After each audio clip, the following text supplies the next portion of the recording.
Uma das cenas mais icônicas do The Last of Us vai ensinar pra vocês 6 meses de inglês em apenas 30 minutos. Então se prepara pra essa aula, que essa vai ser uma das aulas mais importantes de inglês da sua vida, cara. De verdade. Se prepara, papel e caneta, se prepara pra pronunciar junto comigo, porque é importante a gente aprender a pronunciar também, tá? Se liga nas palavras em laranja, que são palavras novas, e se liga nas palavras em verde, porque é pra você pronunciar junto comigo. Let's go!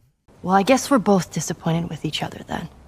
Well, I guess we're both disappointed with each other then. Significa, bem, eu acho que ambos estamos decepcionados um com o outro então. Vamos prestar atenção na palavra disappointed. Perceba que a pronúncia é disappointed, mas numa frase fica meio disappointed. Eu meio que como esse T, tá? Então ele vai ficar assim, ó, disappointed.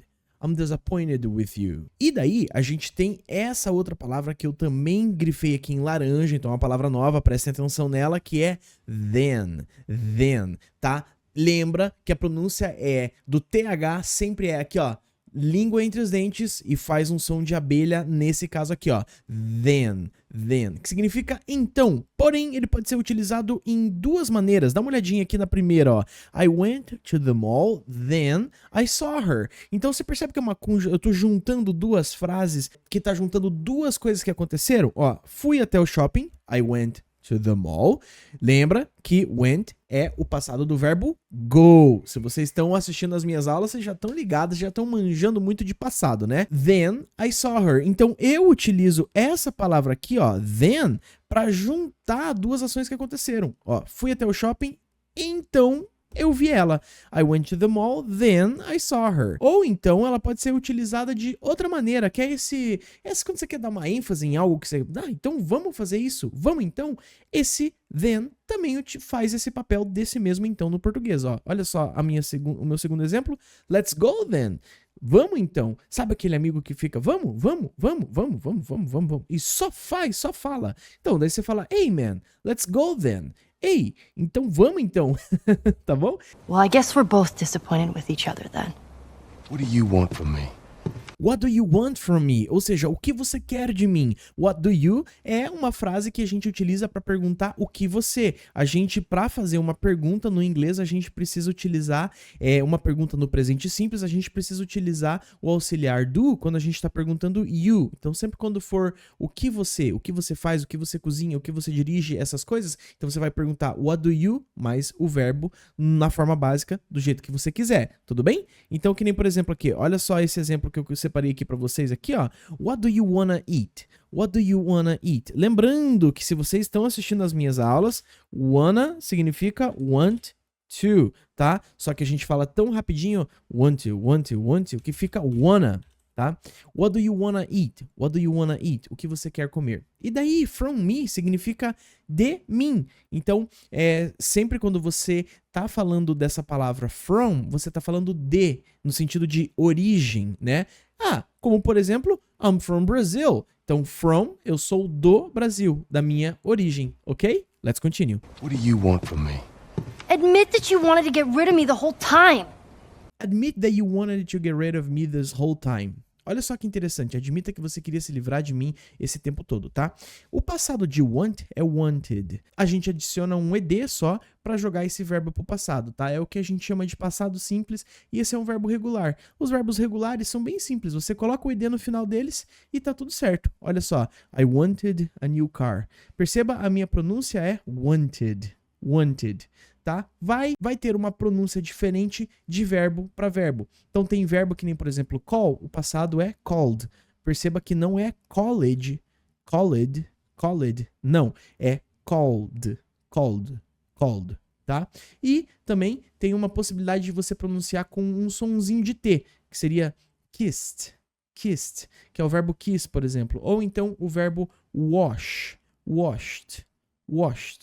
Beleza? Você faz um sonzinho de T. Mas essa imagem aqui resume muito bem, ó. Então toda vez que teu verbo terminar com T e D, tipo want, aí você vai pronunciar id, wanted. Se terminar com P, K, F, G, H, S, H, C, H, S, S, C, X, então você vai pronunciar com um som de T, ou seja, helped, looked. E se terminar com L, N, R, G, V, S, Z, B, M, então você vai pronunciar com som de D. Que nem, por exemplo, offered, loved, used.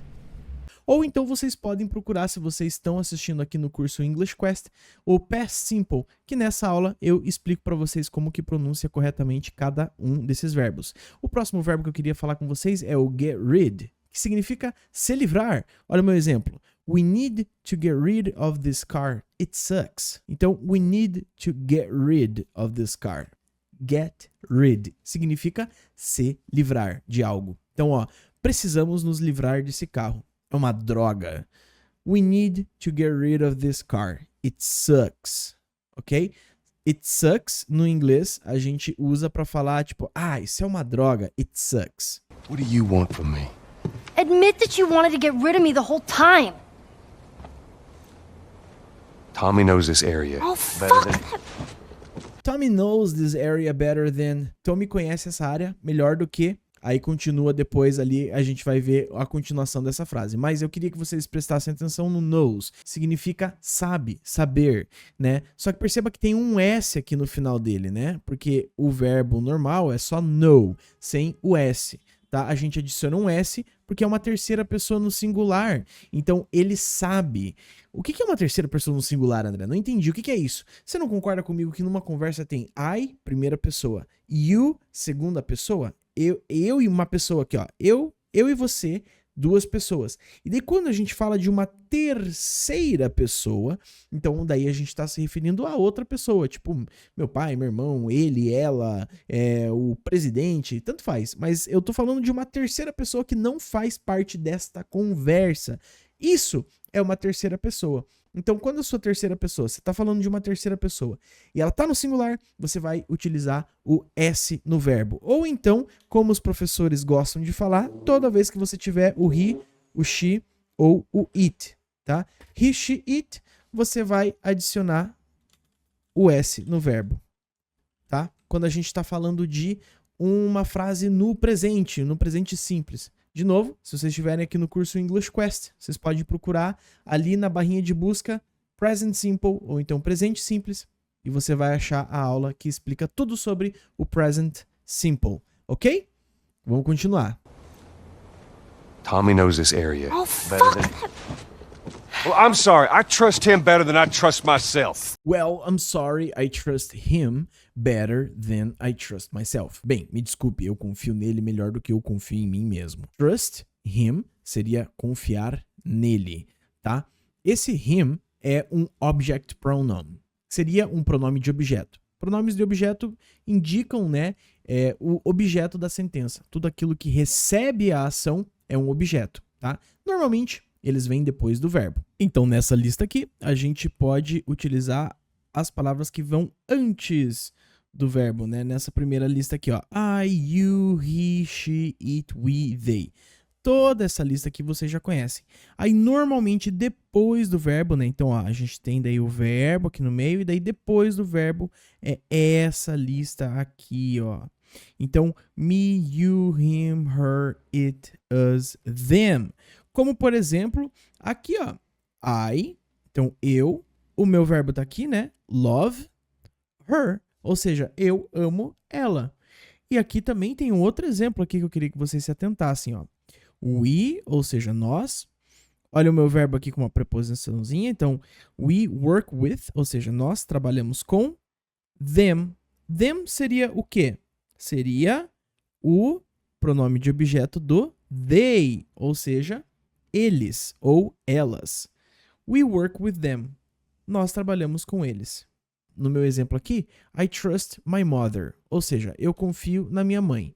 E se eu fosse falar eu confio nela? Então, seria I trust her. Então, eu substituo my mother, ao invés de eu falar she. Não, eu não falo I trust she. Eu falo I trust her. Ok? Very good. Nós utilizamos o better than para falar que algo é melhor do que. Então, better than. Perceba que esses dois T's meio que estão fazendo esse sonzinho de R meio corridinho, né? Tipo Pedro, ó, better, better, e não better, better than, tá? Esse é o meu sotaque, principalmente no sotaque americano, a gente corre esse T aí e faz better, better than, better than. Esse than seria TH, ou seja, põe a língua entre os dentes e faz um som de abelhinha, assim ó, then, com a língua entre os dentes, then. Atlético is better than Curitiba. Um abraço muito forte a todos os meus amigos coxa brancas, eu adoro muito vocês, mas eu tô colocando aqui a minha opinião, tá? Não fiquem irritados, não fiquem irritados. Falem aqui nos comentários se vocês acham que o Curitiba é melhor do que Atlético. Eu quero que vocês escrevam Curitiba is better than Atlético. Quem aí gosta de futebol? Eu gosto. Mas então só a ideia seria Atlético é melhor do que o Curitiba, tá? Better than. Atlético is better than Curitiba. Ou então, Curitiba is better than Atlético. Well, I'm sorry. I trust him better than I trust myself. Stop with the bullshit. Aqui ela tá falando stop with the bullshit. André, o que é bullshit? Traduzindo literalmente seria uma merda de touro, tá? Porque bull no inglês seria touro e shit seria merda, tá bom? Tá aqui, né? Então o bull é o touro. Só que, normalmente, isso aqui é uma gíria, tá, gente? A gente utiliza pra falar de besteira, de algo que é uma mentira. Como, por exemplo, se alguém tá mentindo pra você, você fala bullshit, ou seja, mentira. Olha só, bullshit, mentira, besteira. Então eu falei aqui, ó, that's bullshit, ou seja, isto é mentira. É algo agressivo no inglês. É uma gíria, só que é um palavrão. Então cuidado na hora de usar. Stop with the bullshit. What are you so afraid of? Aqui ela tá falando what are you so afraid of? Do que você tem tanto medo? Afraid of significa medo de. Utiliza quase sempre com o verbo to be. Então, I am afraid. Eu estou com medo, tá bom? Então, lembrando que o to be pode ser am, are, is, dependendo, claro, da pessoa que você está falando. Se você quer revisar essa aula do to be, você só procura aqui na plataforma do nosso curso English Quest to be e você vai achar essa aula. I am afraid of spiders. I am afraid of. Então percebe que a gente dá uma juntada nesse afraid of aqui, ó. Então a gente junta essas duas palavras na hora de pronunciar e soa como afraid of. I am afraid of spiders. Esse of tem uma leve pronúncia de V no final, tipo assim, ó, of. Curiosidade muito importante para vocês, antigamente esse of era escrito com V, of, era literalmente of, mas daí a escrita mudou para F. What are you so afraid of? That I'm gonna end up like Sam? Então do que você está com medo? That I'm gonna end up like Sam? Ou seja, que eu vou acabar como o Sam. Se você já assistiu o módulo de músicas aqui, você sabe que o gonna significa vou no futuro, tá? Sempre antes dele vem o to be, tá bom? Então, que nem por exemplo aqui, ó, I am gonna. Então a gente sempre vai colocar I'm gonna. Perceba só a pronúncia quando eu junto o I'm gonna. Aí, depois desse gonna, a gente sempre vai adicionar também um verbo. Perceba que nesse verbo aqui na frase é o end up. Vamos dar um zoom aqui e pegar os exemplos de verbos que eu coloquei aqui pra gente ver. Então, ó, I'm gonna go. Qual que é o meu verbo que vai depois do gonna? Go. Então, I'm gonna go. Perceba ele aqui. I'm gonna go to the party. Perceba só a pronúncia do gonna go. I'm gonna go to the party. Olha só o próximo exemplo. Play. He's gonna play today. O próximo exemplo, qual que é o verbo que está depois do gonna? Travel. We're gonna travel. We are gonna travel tomorrow. Sempre depois do gonna, a gente vai sempre utilizar um verbo na forma básica dele, ou seja, na forma do infinitivo sem o T. Infinitive, no to. Então você não vai ver, nunca você vai ver que nem, por exemplo, I'm gonna to go. Não, isso não pode acontecer no inglês, tá? Seria só I'm gonna go. Eu vou ir. Lembrando que o verbo end up é um phrasal verb, ou seja, um verbo que contém 2 ou 3 palavras, tá? E muda o significado dele. No caso, end significa terminar. Só que quando a gente coloca end up, é acabar, mas não acabar com a comida, por exemplo. Não, acabar no sentido de, no final da sua jornada, você vai terminar a sua jornada como ele. Como, por exemplo, aqui, ó. You're gonna end up like him, ou seja, você vai acabar como ele, tá? Então, end up seria acabar. Um outro exemplo seria we're gonna end up lost, ou seja, nós vamos acabar nos perdendo. Perceba que esse acabar não é no sentido de terminar algo, terminar uma comida ou qualquer coisa do gênero. É um acabar no sentido de o final dessa história vai acabar assim, entenderam? That I'm gonna end up like Sam? I can't get infected! I can't get infected. Eu não posso ser infectada. Can't, na pronúncia, é quase que imperceptível esse T, tá? Eu tô forçando um pouquinho para vocês perceberem que é o can't. Mas, quando a gente tá pronunciando algo, a gente meio que quase não pronuncia esse T. I can't drive. Bem levinho a ponto de não parecer meio que no geral mesmo. É só uma questão de entonação. E pelo contexto a gente percebe também, né? Lembrem-se que o can't é utilizado como um verbo, e esse verbo sempre no infinitivo sem o to, ou seja, sempre na forma básica dele, tá? Olha só o meu exemplo. I can't drive. Ou seja, eu não posso ou eu não consigo dirigir. I can't get infected! I can take care of myself! How many close calls have we had? I can take care of myself. Eu posso cuidar de mim mesma, nesse caso a Ellie que disse. Can mais o verbo. De novo, verbo sempre no infinitivo. Nunca você vai conjugar esse verbo. Você não vai adicionar ing, você não vai adicionar qualquer coisa. Ele sempre vai ser o can mais o verbo quietinho, bonitinho na forma básica dele, tá? Como por exemplo, I can drive. I can go. She can cook. Então, sempre quando você quer falar eu posso fazer, eu consigo fazer, ou então ela, ele, nós conseguimos fazer, conseguem fazer, tudo isso é o can. I can take care of myself! How many close calls have we had? How many close calls have we had? Quantas escapadas por um tris tivemos? Close calls significa essas escapadas por um tris. Olha só, por exemplo, suponhamos que você está dirigindo o carro e quase bate o carro, mas o carro passa por um tris em você e quase que isso não acontece um acidente. Quase não acontece um acidente, ó. That was a close call. We almost crashed the car. Traduzindo essa frase, escapamos por um tris. Quase batemos o carro. That was a close call. I can take care of myself! How many close calls have we had? Well, we seem to be doing all right so far. And now you'll be doing even better with Tommy. Well, we seem to be doing all right so far. Seem to be seria algo que parece estar, tá? Então esse verbo seem é o verbo parecer. Olha só que nem, por exemplo, no meu exemplo aqui, ó.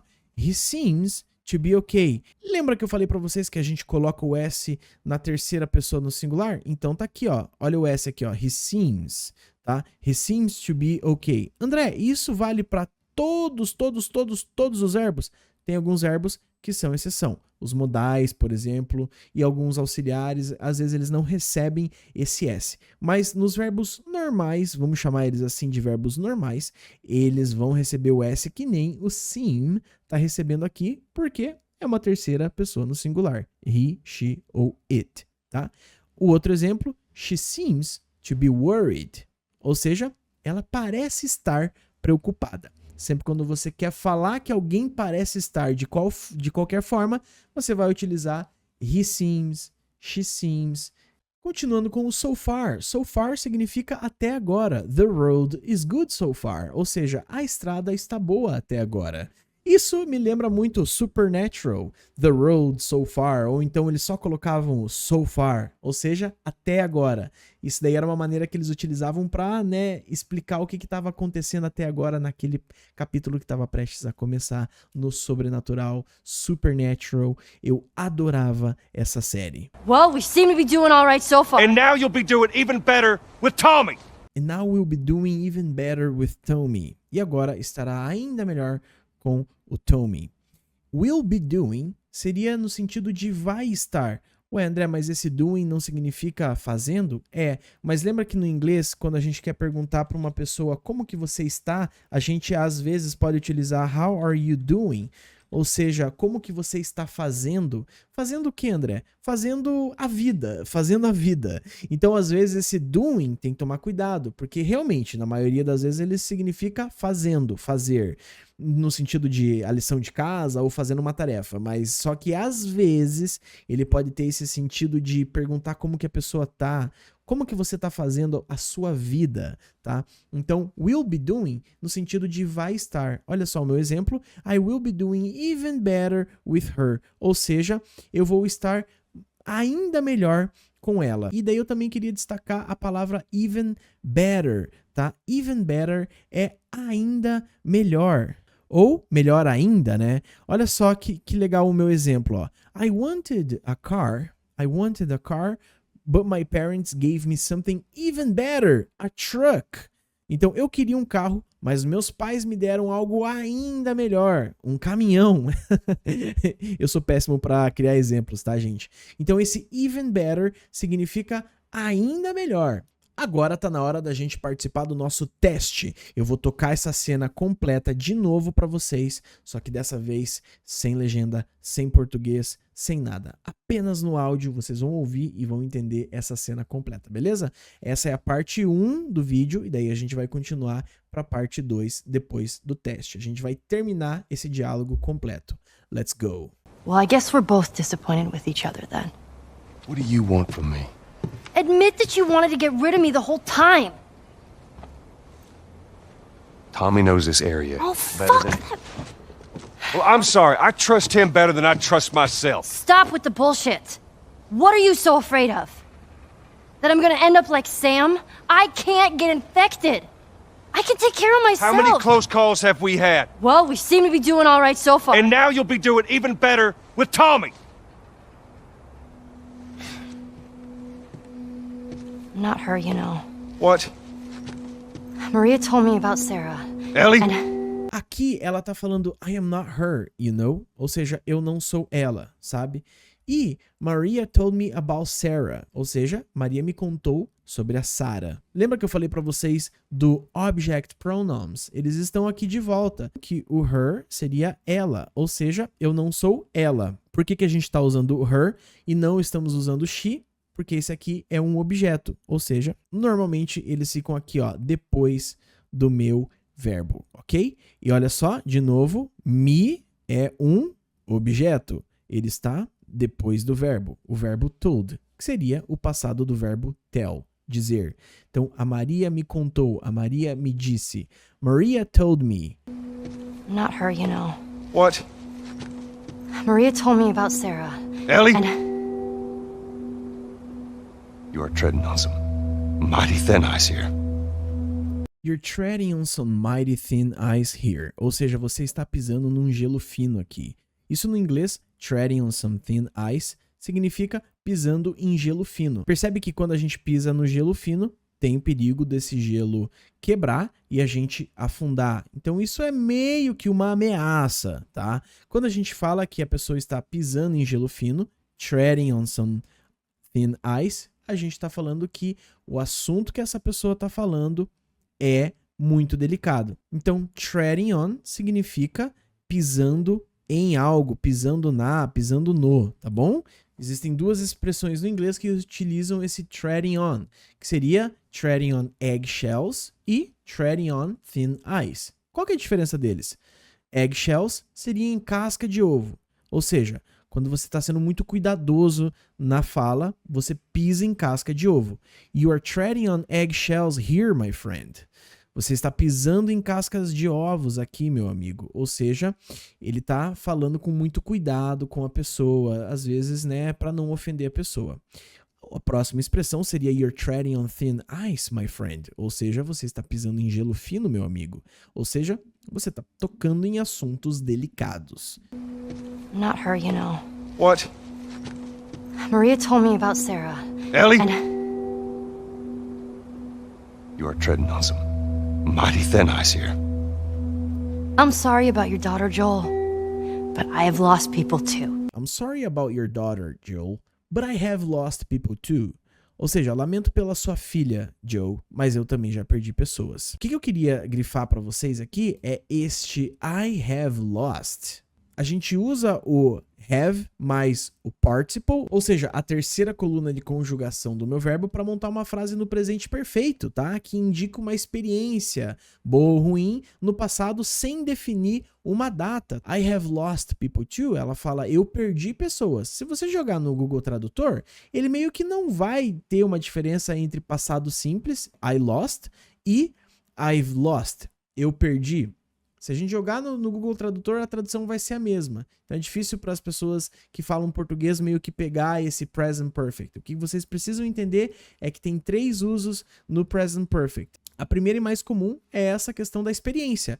I've lost people, ou seja, eu perdi pessoas. Vocês concordam comigo que é uma experiência negativa, mas ou então algo sem uma data definida. Esse é o outro uso do present perfect. Que nem, por exemplo, I have traveled to the USA. Também é uma experiência, mas aqui eu não estou falando muito da data, ano passado, ou então mês passado, tanto faz. Não, eu só estou falando a ação no passado sem uma data definida, tá? I've traveled to the USA. E o terceiro uso é quando a gente tem uma conexão entre o passado e o presente. Então, como por exemplo, esse último exemplo aqui que eu estou passando para vocês, I've suffered an accident. I have suffered an accident. Ou seja, eu sofri um acidente. Suponhamos que vocês estão me vendo com uma perna mancando, ou então, de repente, com um corte na minha mão, e perguntam, ei, o que aconteceu? I have suffered an accident. Ou seja, eu sofri um acidente. Então tem uma conexão entre o passado e o presente. O acidente aconteceu no passado e a conexão é que claramente, visivelmente, eu estou com algum machucado, alguma coisa. E daí vocês podem falar, olha, tá aqui, né, a conexão no presente. O cara tá machucado agora, nesse momento. Se você quer saber um pouco mais sobre o Present Perfect, procura aqui no curso Present Perfect e você vai ver as minhas aulas do Present Perfect. É muito utilizado esse tempo verbal. Sugiro vocês estudarem bastante isso, tá? E tentar usar. You are treading on some mighty thin ice here. I'm sorry about your daughter, Joel, but I have lost people too. You have no idea what loss is. You have no idea what loss is. Você não tem ideia do que é perda. Loss seria perda, prejuízo. Diferente de lost, que é perdi ou então perdido. Então, um é o substantivo, o noun, e o outro é o verbo, no passado ou no particípio dele. Can you help me, please? I'm lost. Então, você pode me ajudar, por favor? Eu estou perdido. You are treading on some mighty thin ice here. I'm sorry about your daughter, Joel, but I have lost people too. You have no idea what loss is. Everyone I have cared for has either died or left me. Everyone I have cared for has either died or left me. Todas as pessoas que eu já amei ou morreram ou me deixaram. Cared for significa liguei, amei, quando você liga para alguém no sentido de cuidar da pessoa, amar a pessoa, gostar da pessoa, a gente utiliza care for. Então eu posso utilizar, por exemplo, I care for you, ou seja, eu ligo para você, eu amo você, eu gosto de você. Só que perceba que legal, ela tá usando aqui o present perfect de novo, ó. I have cared for. Qual que é a terceira forma do verbo care? É cared, porque ele é um verbo regular. Que legal. Então, André, nos verbos regulares, tanto no passado simples quanto no presente perfeito, eu vou usar só o cared com ed no final? Yes, that's it. Então você não precisa... Então, olha só que legal essa estrutura. I have cared. Então a gente está utilizando o have mais o verbo na terceira coluna, ou seja, no particípio. I have cared for. Peraí. Has died or left me? Então perceba que eu posso fazer o verbo auxiliar have mais o verbo na terceira coluna, no particípio, né? Que a gente já viu. Ou então pode ser também o verbo has mais o terceiro verbo a terceira conjugação do verbo no particípio. Pergunta para você, quando que a gente usa o have, quando que a gente usa o has? Pensa um pouquinho. Se você falou que a gente utiliza o has na terceira pessoa no singular, você super acertou. É isso mesmo. Ou seja, no he, no she, no it, ou quando você está falando de alguém que está no singular. Qual que é essa pessoa que está falando aqui do verbo has, tá? Qual que é essa pessoa que está falando do verbo has? O verbo has está falando de everyone. Everyone has either died or left me. Mas e o have aqui tá falando de quem? O have tá falando do I. Então, everyone has either died or left me. Ei, peraí, André, mas everyone não é todo mundo? É todo mundo. Porém, por ser algo indefinido, everyone, todo mundo, eu não sei quanto é todo mundo. Eu não sei se todo mundo é uma pessoa ou são 10 pessoas. Então, a gente sempre trata no singular. Dica de ouro, everyone, a gente trata no singular, ok? Everybody, trata no singular. Pode ser 1 milhão de pessoas, mas só que na estrutura gramatical a gente utiliza como se fosse no singular, ok? Por isso que a gente utiliza o has. Everyone has either died or left me. Everyone has No idea what loss is. Everyone I have cared for has either died or left me. Everyone fucking except for you. So don't tell me that I would be safer with someone else, because the truth is I would just be more scared. everyone except for you, ou seja, todo mundo exceto você. Esse except significa exceto. Olha só o meu exemplo. I eat anything except meat. Eu como de tudo, menos carne. Meio que de tudo menos carne não faz sentido, eu sei, eu sou péssimo para exemplos, mas e nem é um exemplo real para mim, tá? Porque eu como muita carne. Então, I eat anything except meat. Então, esse except é exceto, ok? Except you, por exemplo, exceto você. Except him, então, exceto ele, ok? Everyone I have cared for has either died or left me. Everyone fucking except for you. So don't tell me that I would be safer with someone else, because the truth is I would just be more scared.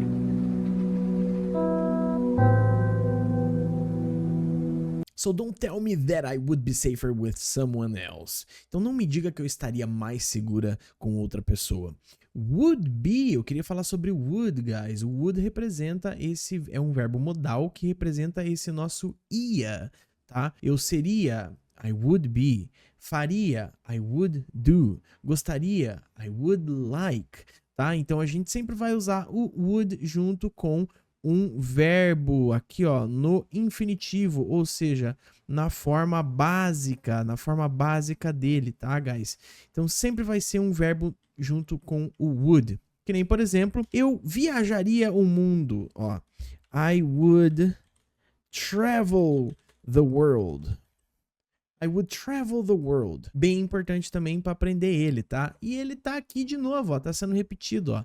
Because the truth is, I would just be more scared. Então, ó, I would just be. Mas perceba que depois do would, a gente tá adicionando o, que é a forma infinitiva do verbo to be. Então, às vezes, alguns alunos cometem esse erro de colocar I would am.